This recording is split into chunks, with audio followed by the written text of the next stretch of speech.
పుట్టి 33 సంవత్సరాలు పాపముగా జీవించి 33 సంవత్సరం ఆయన శిలువకి తను తాను అప్పగించినట్లుగా మనం చూస్తాం.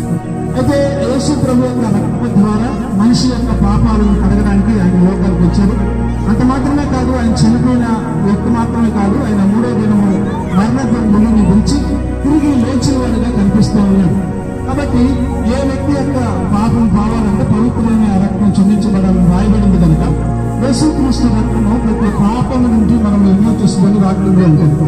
కాబట్టి ఎవరైనా యేసు ప్రభు దగ్గరికి వచ్చి ప్రభువా మమ్మల్ని మీ బిడ్డలుగా అంగీకరించండి, మమ్మల్ని మీ బిడ్డగా అంగీకరించండి అని మనం ఒక మాట అడిగితే చాలు. ఆయనకి ఏం మనం ఇవ్వాల్సిన అవసరం లేదు, మనం ఏమి కూడా మార్చుకోవాల్సిన అవసరం కూడా లేదు. కనుక దయచేసి యేసు ప్రభు మనమందరినీ 2 చేతులు ఆయన పిలుస్తున్నాడు.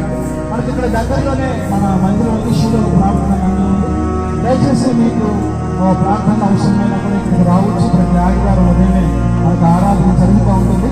అదేవిధంగా ఇప్పుడు కూడా మీటింగ్స్ జరుగుతాయి మన స్కూల్ సంఘ సెంటర్లో. దయచేసి మేమందరూ కూడా ప్రేమతో ఆహ్వానిస్తూ ఉన్నాం.